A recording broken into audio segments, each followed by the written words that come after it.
course, is the terrifying moment where I have to actually stand up and say something. But I have to say I'm terrified of being here, but at the same time, it is really rather wonderful that I somehow am here. I'm grateful to people that have got the patience to come and hear what I might say, because I don't really know yet.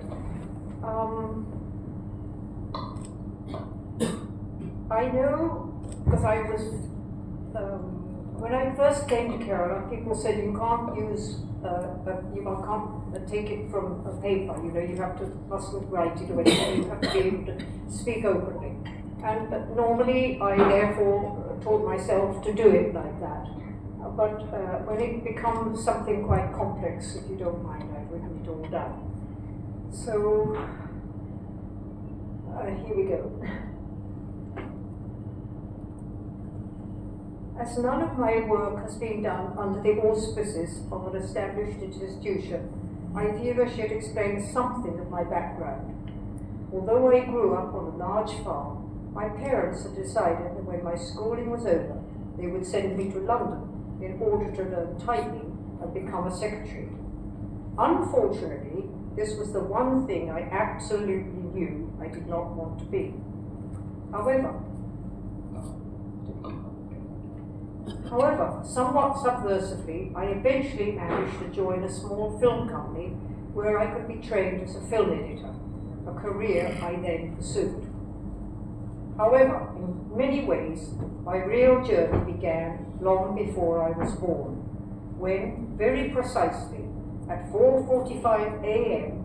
on July the 30th, 1857, the 90th Light Infantry set out to march from Calcutta to Lucknow. One of the regiment's officers was my great-grandfather, a 21-year-old captain called Leonard Howard Lloyd Irby, who, even as a young soldier, had begun making precise drawings of India's birds and landscapes, detailing the region's flora and fauna, whilst simultaneously railing against the perverseness of the gun-pulling bullocks, bemoaning the stupidity of his superior officers, and, needless to say, complaining about the food. In 1968, his diary was found and given to me. 2 years later, fascinated by all it contained, I set out for India, first to Calcutta, and from there to retrace my great-grandfather's march up the Grand Trunk Road to Lucknow. Of course, this first journey changed everything, since, in effect, India took over almost immediately. The bus I was travelling in actually halted somewhere in Bihar, when I saw my first elephant and overreacted. As a result, everyone got off the bus for me to have a closer look at the elephant and its decidedly startled keepers. In any case, by the time everyone was back on the bus, everything had changed. And on arrival in Varanasi, I was not only conducted to the tourist bungalow and checked in, but assured that onward arrangements would be made for me to travel to Allahabad, and when the time came, to Lucknow. When I arrived in Lucknow, where I spent 3 weeks, I was, to my uneasy astonishment, assumed to be some kind of pilgrim, someone supposedly following in the footsteps of a greatly revered ancestor.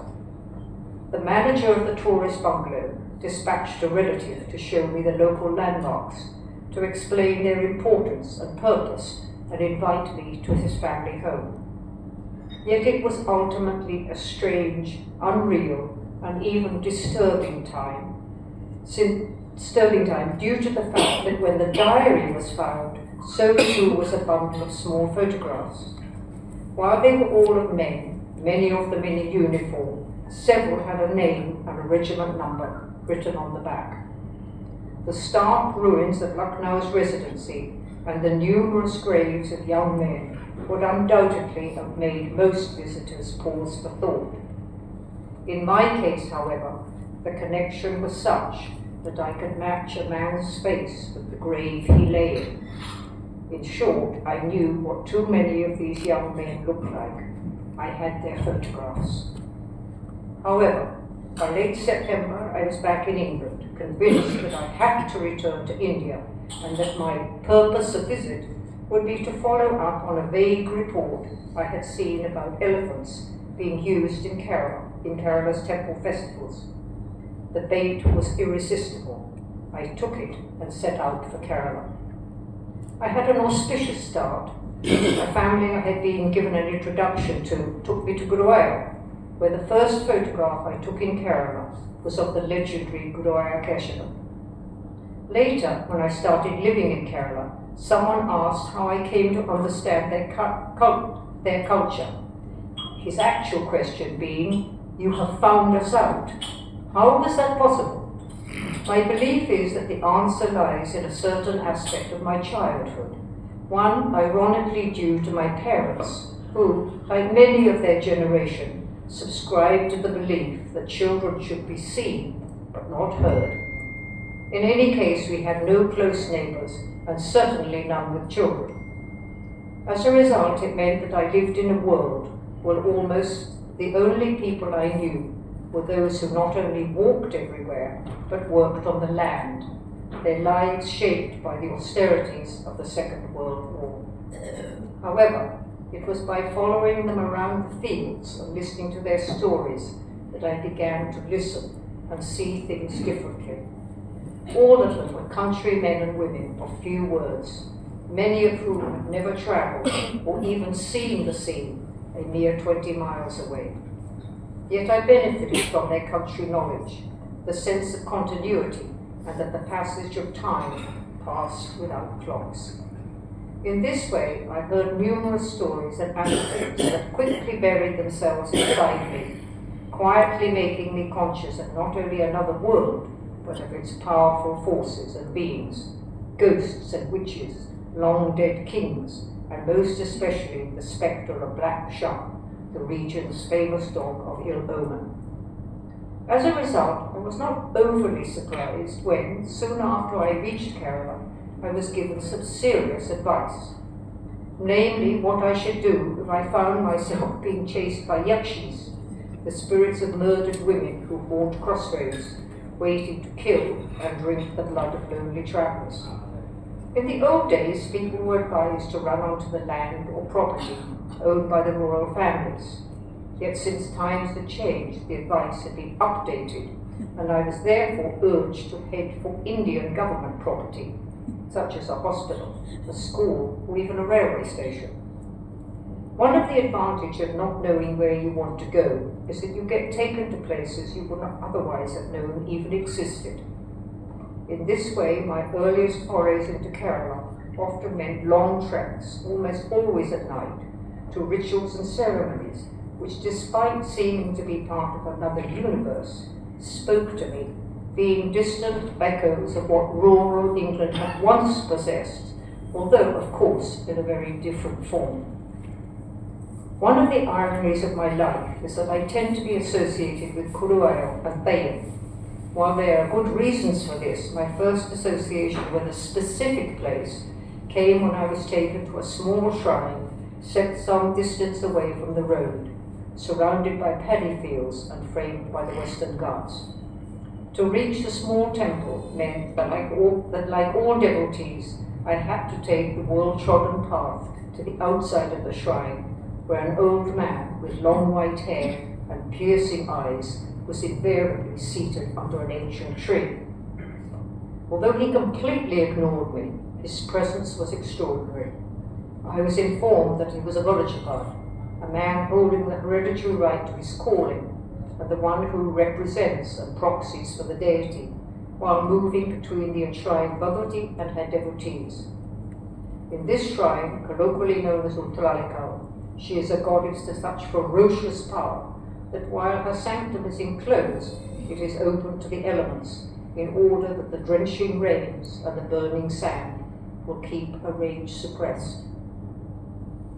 While I can continue to visit the shrine, and the old Vajrapad continued to ignore me, the annual highlight was a festival that brought huge crowds to see the elephants, listen to the beating of Kerala's extraordinary chendas, and be deafened by the fireworks that lit up the night sky. Yet what most moved me was the sight of the old Villagepad, standing ramrod straight, holding his long-handled sword, his eyes fixed on the processional Tidamba being carried by the Bhagavati's elephant. A few years later, and just as the Shrine's festival was ending, with vast crowds of elephants already moving away, I glanced round and saw that the old Villagepad was once again sitting under the tree. To my utter surprise, and for the first time, his eyes met mine. Much later, he explained that initially there was no point in acknowledging me, since I knew nothing about his universe. Yet this was the start of not only inching closer to a subject that drew me, but which later turned out to be my first project. While everything began with being invited to his house, meeting his family, and hearing their history and the origins of his family's right to their calling, and even understanding why he sat under the tree, it having been where the Bhagavati had initially manifested her presence. Although the Villagepad was by then in his early 80s and in good health, he no longer had the stamina required for the 3 continuous days and nights of the festival, especially as during the preceding weeks he was expected to go from house to house to collect paddy offerings from those who lived in the surrounding locality. As a result, his nephew and his official heir were substituting for him, wearing an extraordinary white munda while holding both the Bhagavati's sword and the heavy rattling chilambas, the red cloth of office being placed over his left shoulder along with a heavy belt of jangling bells. The old Villagepad died a few months later, and by the following year his nephew, a young man of extraordinary calm and presence, was appointed as the Bhagavati's Villagepad. My good fortune was to be present, squeezed into the minimal space before the sanctum, unable to move even an inch. The difficult moment came when the Tantri stood up to anoint the seated man by pouring a container of sanctified water over him, thereby almost drenching me and 2 or 3 others in the process. One evening, a few days later, the new Villagepad, now dressed in his full regalia, his belt of bells jangling with the slightest movement as he began bestowing the Bhagavati's blessings on all those who stood before him, their hands reverentially folded. The Bhagavati's voice was harsh and raspy, a Villagepad shaking a sword while continuously running his other hand through his long hair. My next project took time to emerge, since although I entered Guruvayur Temple in 1972, I never even thought about taking photographs. I was just grateful that the Tantri could give me permission by virtue of having complete control over all religious matters. However, several years later, when I was talking to 2 senior members of the Devasam, one of them said, "Why do you never take photographs here? You do so in every other Kerala temple." I replied that I didn't think taking photographs in Guruvayur was an option. The man smiled and agreed that I was absolutely right. It wasn't an option, but that it would be for me.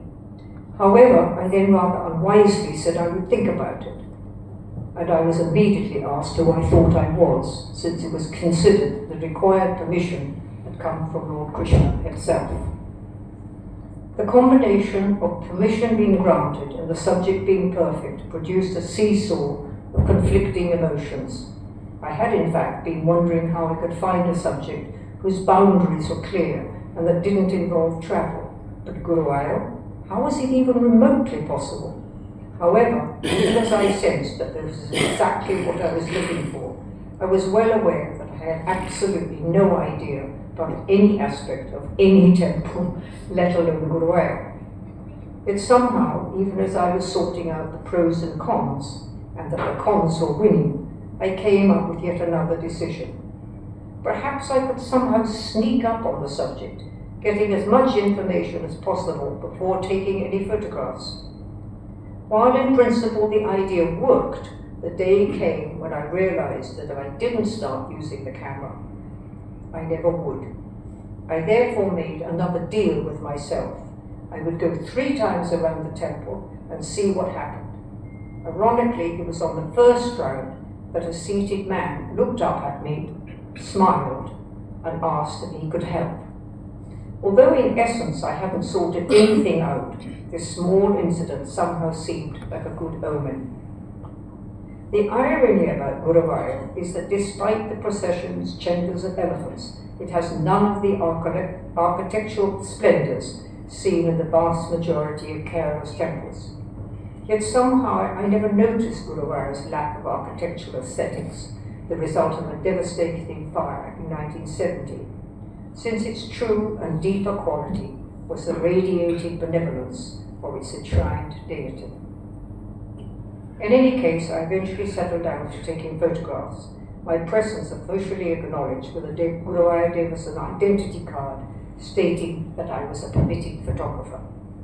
Yet despite being more at ease, I gradually became increasingly aware that I was facing a serious problem. How was I ever going to understand the rituals and pujas? Although I fretted and worried, my query was eventually answered one evening when I got a call from Chittor Narayana Namboodiripad, a true scholar and a dedicated guardian of his traditions who I had known for several years. He came straight to the point, saying that he had heard I was working on a book about Guruvayur and wanted to know who would be helping me with the rituals. I said I was trying to pretend they didn't exist. He laughed and said, in that case, you will come to my home every Monday. His knowledge and willingness to teach was a true and generous gift, and as soon as I finished the first draft of the chapter on the pujas, I brought it to him. He read it through and came straight to the point, saying that although it was all right, it was very superficial. I was perversely thrilled, stunned that it was even that good, yet I also knew that nothing could be improved without his involvement. His smile when I stammered out my request for help was extraordinary, as was his statement that this is what I was hoping for. The chapter took 5 years to complete. From the very beginning of this project, I felt as if I was simply someone who had been selected to do this work. As such, everyone in Guruvayur was a participant, so much so that when the CD containing the book's text was to be sent to the Delhi publisher, the Mishandi insisted on a small puja being done. Afterwards, as I made my way out of the temple, people stood with folded hands, even as others came with me to the post office, where everything had been spruced up. More extraordinary still was what happened several months later, when I came to offer the finished book to Lord Gurayappan, wrapped, as instructed, in yellow silk. At that time of the morning, 2 lines of devotees were waiting for the Didamba to be taken off the elephant and returned to the sanctum within the temple's walls. To my utter surprise, I was then told to make my way into the Lambalam and place the book on the sopanam, from where one of the Kishandis then briefly showed it to the Lord. No one came with me, and an area where devotees are always crammed tightly together, I stood alone before the sanctum. My third, and to date, most difficult project has been about Thayam, which I had first seen in 1984 when a friend accompanied me to North Malabar for a festival that was being celebrated after a gap of 60 years. The effect was extraordinary, in fact so extraordinary that my only recognizable thought was that if this was what was happening on the outside, what must be happening on the inside? Ironically, although I attended other Thayam festivals, I increasingly and instinctively knew that Thayam would be far too complicated for me to handle. It always seemed that whenever I managed to understand a concept, it was a short-lived victory, since the likelihood was that the same deity would be different in another shrine. Yet while I didn't quite give up, I began spending time taking photographs. This not only meant a considerable lessening of stress, but that I grew closer to many Thayam families. One of the stumbling blocks of being a foreigner and a woman is that at best she is seen as odd. The major plus, however, is that if she can remain calm and ride out the storm, she then has access to the women, and if they like her, then she is home and dry. The men breathe a huge sigh of relief, and life goes on.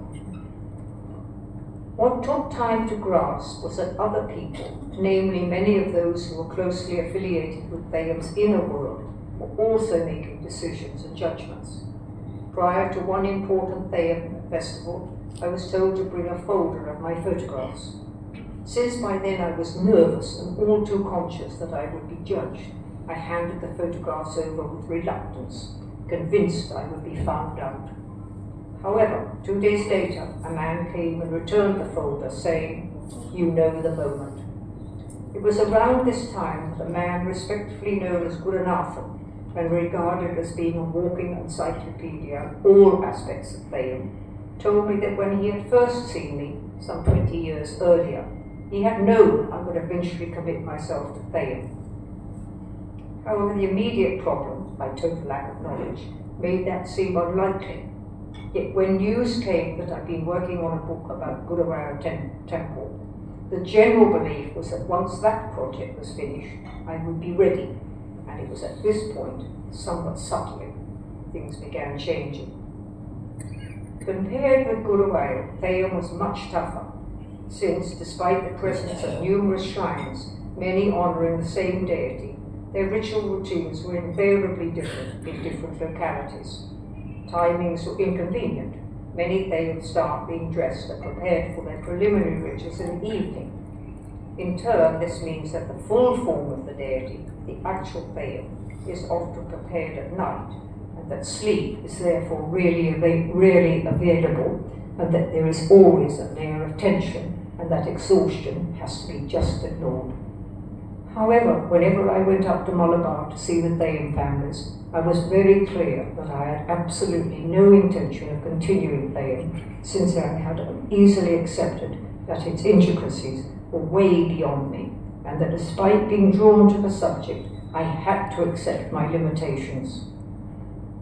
Yet since I'd arrived in time for the beginning of the Thayum season, I discovered that assumptions were being made about my return. I felt uneasy about backing away, conscious that like so many forms of traditional life, Thayum is under considerable threat. Ironically, its exterior splendor, the costumes and headdresses are almost part of the problem, with outsiders and tourist guide promoting it as dance, studiously and deliberately ignoring that it is a ritual, and that when people approach the Thayum, the word is a corruption of Devam, meaning quite simply God. It is to make offerings and receive blessings. A major rule that is also ignored and often unknown to outsiders is that those with problems can physically consult the Thayum. All this is of a concern to Thayum's practitioners, since they are well aware of what is happening, that market forces are eddying around it, unaware and unconcerned of the role it has played for around 2,000 years. Finally, with some lingering hesitation, I decided I had no right to back out, since I was assured of help. What was undoubtedly extraordinary was the openness with which the Thayakaras simply took me into their homes and world. The enormous plus was seeing how deeply Thayum impacts on their lives, and that by living with them I gradually understood how everything they did revolved and dovetailed into so much else. I also saw how different communities coexist. For instance, various castes of Hindus and 3 or 4 Muslim houses all live next to a Thayum house. A further anomaly being that though there are few Christians in northern Malabar, the Christmas father comes to give sweets to children. And so I began with the extraordinary support of the Thayum families and so many others, conscious of not only the difficulties I faced, but the seriousness of my responsibilities. In many ways, it was like moving to live on another planet, a totally self-contained universe. While the book took 20 years to complete, with 15 of them being in Malabar, my respect for all those who helped make the book possible has deeply affected me, ensuring that Theyyam and its practitioners, their families, remain an ongoing part of my life. Thank you.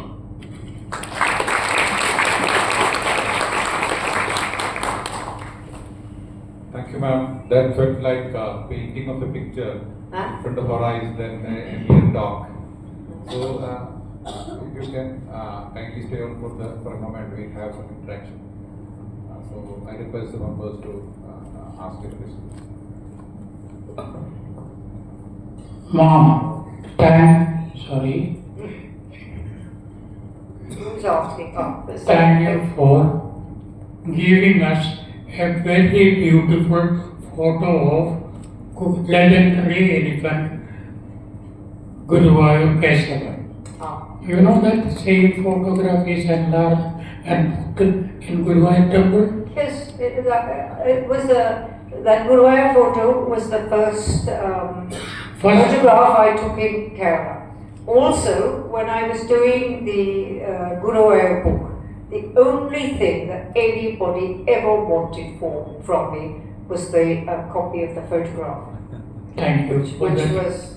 We put in record our thanks for giving such a beautiful and one of the rarest photos of Guruvayur. Second thing, not a question.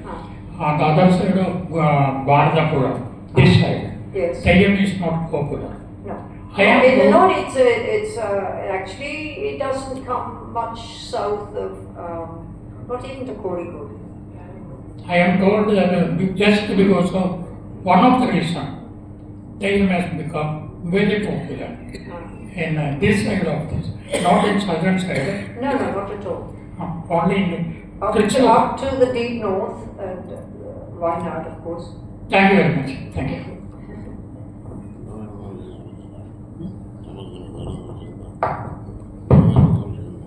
Thank you very much, madam, for the representation you made. I'm here on Guruvayur and Theyyam. Yes. I'm fascinated by Theyyam because my wife and I, we had stayed in Payyanur with Professor Karmalakshan, whose family had this Theyyam many years ago in their house. Yeah. And Theyyam is for which deity? Is it for Shivan or Bhagavati? Or what is this oracle? Do they? No, they are. What is the purpose of Theyyam? Other than. My God, I could be here all right. It is to give blessings to people that need them. It is to look after everybody. It depends on the particular Theyyam. So people will go to a Theyyam for what they want there, here. They're also the Thayyams will actually interact with the devotee and answer their questions and tell them what they should do. Sometimes it's somewhat ambivalent, but sometimes it's also extremely precise what they say. It's like an oracle, I think. Well, yes, I mean, it's coming from within. Yes. Vanajapads are present in Kerala, in the north, but they're quite different to the Vanajapads in this side.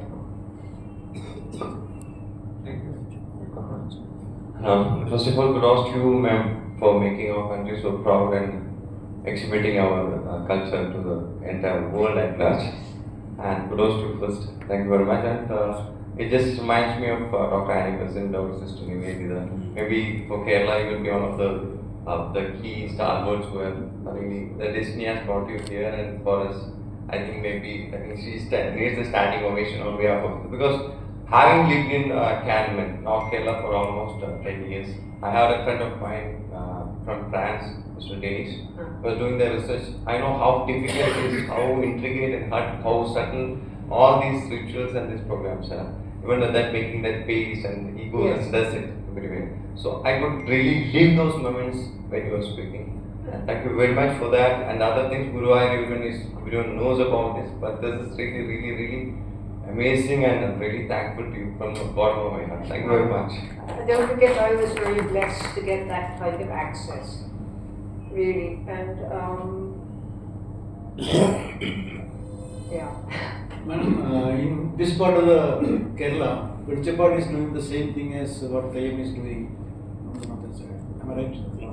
What's the difference? Actual Sorry? difference? What's the actual difference between Vichapad and Tayyam? Both are Yeah, they interacting with the. yes, the Vichapad and Tayyam can be sort of separate, but they also tend to be much more linked to the actual deity in a way that they're not. Also, they cover their heads, whereas here they have their hair long. So there are, and they sometimes they wear, or used to wear, a sort of off yellow munda. But everything is changing, and it's extremely hard to get hold of a Vichapad nowadays in North Malabar. It's somewhat easier in this area. Is it not a very traditional art form? It's also ritual as well as an art form.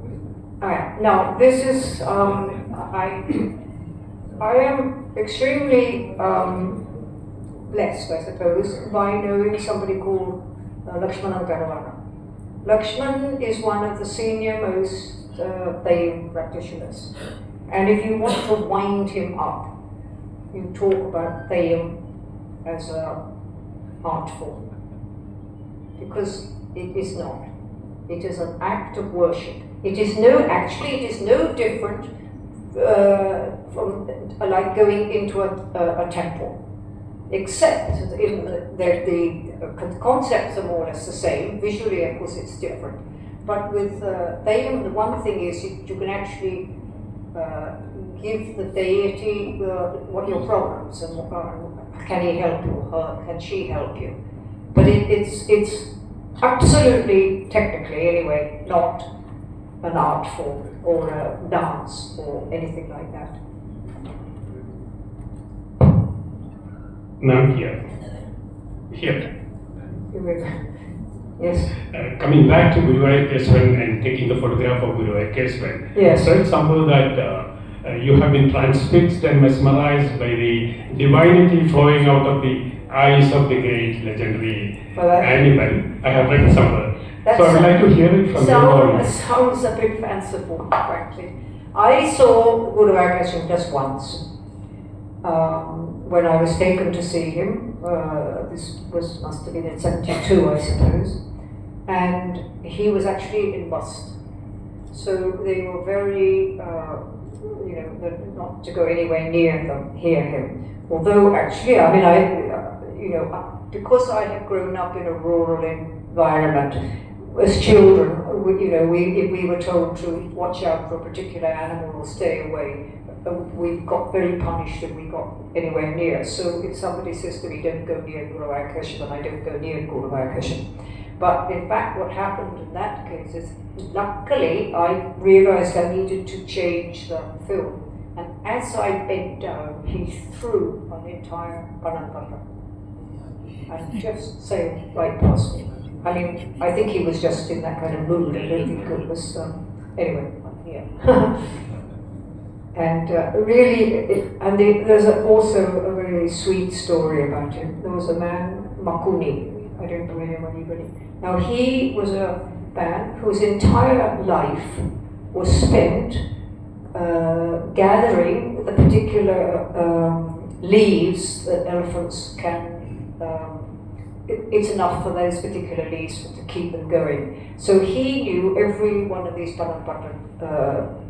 trees throughout Kerala, and people would give them to him rather than sell them because they knew that it was for good oil.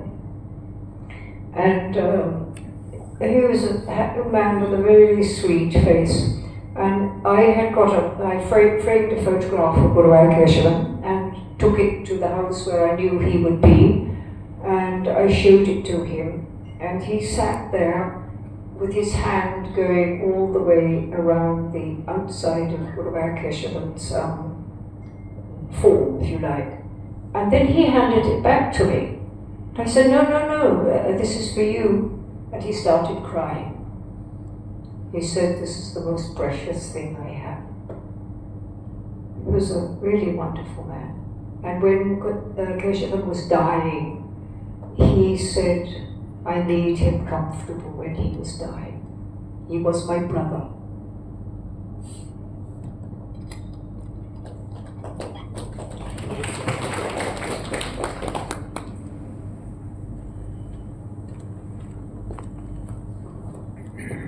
Good evening. My question is not about Kerala or TMA. The first sentence you mentioned in your speech. First sentence, Yeah. you started with year 1857. Yes. 1857. Yes. That is a year written in golden letters in the Indian history. Yes. You know why? Of Because course. I should know about it too. yeah, I do because know about it. yeah, you should know it. I want to know something more about it. What exactly you mentioned, I couldn't get. That is the year in which the Sepoys Mutiny, that Yes. is the first agitation against the British, started. Yes, of course. You know that. Of course so I know. what did you say? You mentioned something about it. I like to know something more about it. What exactly? Why you mentioned this 1857? Because I'm afraid he was the bad man. My great-grandfather was in the 90th Light Infantry. Oh, which in was the- a Brit- in the British Army. Yes. Yeah. That is why it happened. And that is why, I mean, we have to thank him for something. At Yes. least because of that and the diary, that is what took me to... Oh, that is how you landed in That is how I came to India, Yeah. because I decided to retrace the diary. And I had absolutely no interest in North India at all after that. I went completely to Kerala. Thank you. Not at all. It was a very sad place because, you know, whatever be the pros and cons, rights and wrongs of people killing each other, taking other people's lands, you know, when all the graves, from as far as the eye can see, with just a little thing like this, and all those were young men, 20, 21. And because I had the photographs, it was terrible to know what those men actually looked like. You know, this grave, and my great-grandfather, there were he had 3 friends, so they were a little gang of 4, if you like. And one day, except for my great-grandfather, the other 3 were killed the same day. And, you know, I went there, and there was the grave of those 3 men. And I actually knew what they looked like. It's quite an amazing thing to happen. We have students here, they may like to ask some questions to ma'am.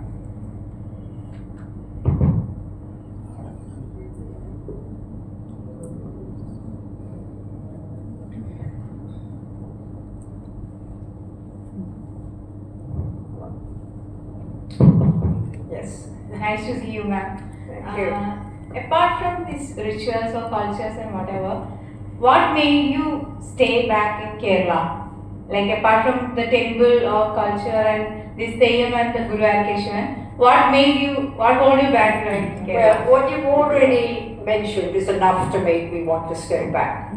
But and in essence, of course, that was what made me stay back, because I found the culture interested me. I mean, how does that happen? It's like, why do you like this food and not that food? It's just something that happens. And because I don't know whether I made it clear enough, but my own childhood was not the average British child, I mean English childhood, because of there was no, everybody walked everywhere. There was no petrol. I mean, you know, we're all in the land of plenty nowadays. But I mean, from the time of the Second World War, right up until 1960, the UK was a country without anything. So, you know, there were and so we had to walk to school. There was one bus that sometimes came, but we never knew when it was coming, so we usually missed it. It was a completely different era. But because of the way the people that worked on the farm, they were all, you know, farm people, or rather people who work on the land, are usually people that don't say very much. But they also know all these incredible ancient stories. So, and I used to love hearing these stories. And so they would go around doing their work, and then they would sit down and have a drink or something, and then they would start telling these stories.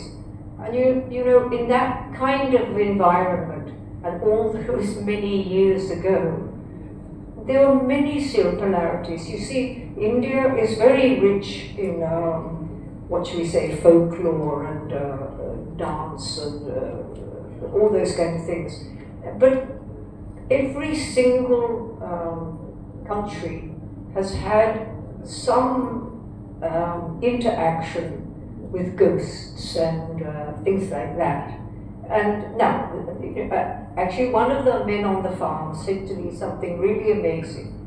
He said, you know, you're getting older now, you'll leave here to find work in London, but never forget, he said, that what is in the land never goes away. Even when it gets forgotten, or if it forgets, never, ever, ever, he said, forget the importance of what is in the land, which of course is what everybody has done. Thank you. Thank you.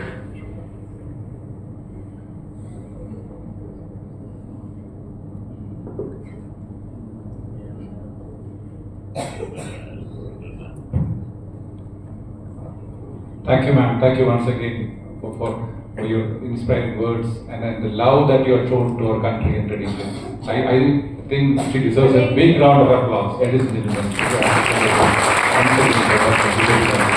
Thank you, ma'am. I mean, never forget that you say, but look at what India has given me. Yeah, but it's been really wonderful. It goes either way. Yeah, of course. Thank you. Takes two to tango. Yeah, okay.